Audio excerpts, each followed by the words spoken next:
মিশকাল ভিডিওর আজকের পর্ব মহরমের প্রচলন সম্পর্কে। আরবি মহরম মাসের চাঁদের ১ তারিখ থেকে তাজিয়া মিছিল, লঙ্গরখানায় গরিব মিসকিন খাওয়ানো, দোয়া দরুদ পাঠ চাঁদের ১২ তারিখ পর্যন্ত চলে মোহাম্মদপুর জেনেভা ক্যাম্পের সুন্নি আল জামাত আহলে বাইত সম্প্রদায়ের মধ্যে। অনেকে আবার এ সময় মানত করে মাছ ও শাক খাওয়া থেকে বিরত থাকেন। ক্যাম্পে ছড়িয়ে থাকা ইমামবাড়াগুলো নানা রকম আলোকসজ্জায় উজ্জ্বলতা ছড়ায়। সেখানে কোরআন শরীফ পড়া হয় মহরমের ১ তারিখ থেকে ৯ তারিখ পর্যন্ত। তারপর সম্মিলিত মোনাজাত হয়। মহরম আর তাজিয়া মিছিলের সাথে ঐতিহাসিকভাবে শিয়া সম্প্রদায়ের নাম জড়িয়ে আছে।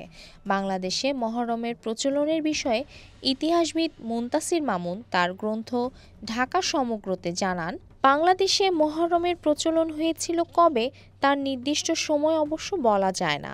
ধরে নিতে পারি মুঘল আমলে ১৭ শতকে বাংলাদেশে প্রচলন হয়েছিল মহরমের, বিশেষ করে ঢাকায়। ধারণা করা হয় গ্রামাঞ্চলে তা জনপ্রিয় হয়ে উঠেছিল ১৯ শতকে। মহরম নিয়ে গ্রামাঞ্চলে রচিত হয়েছে পুঁথি।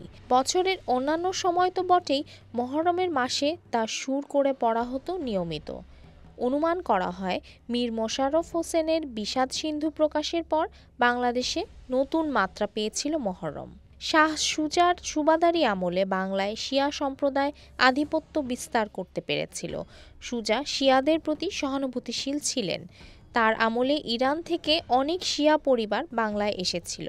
তারা রাজপদ লাভ করেছিল, ব্যবসা বাণিজ্য করে বিত্তশালী হয়ে নিজেদের অভিজাত পর্যায়ে উন্নীত করেছিল। বাংলার নায়েবে নাজিমরা ছিলেন শিয়া।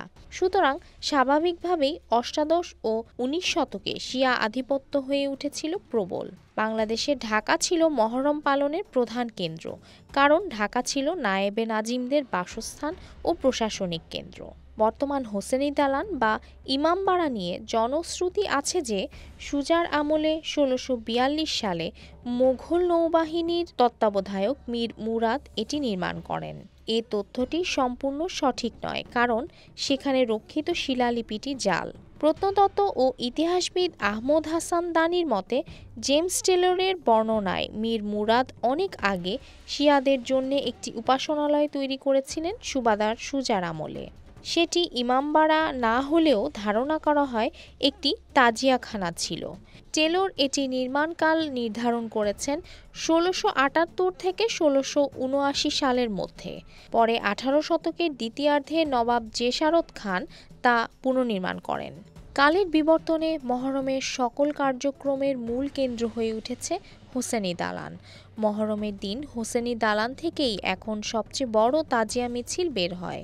বুক চাপড়ে হাই হোসেন কান্নার মাতম ধ্বনি তুলে মিছিলটি Chawkbazar, Lalbagh, Urdu road, Azimpur, new market হয়ে ধানমন্ডিতে গিয়ে শেষ হয়। কালো, লাল, সবুজ নিশান উড়িয়ে কারবালার শোকের মাতম তুলে খালি পায়ে মিছিলে অংশ নেন হাজার হাজার মানুষ। তাজিয়া মিছিলে শোকের প্রতীক হিসেবে পুরুষরা কালো পাঞ্জাবি পাজামা এবং নারীরা কালো কাপড় বা বোরকা পরে খালি পায়ে অংশ নেন।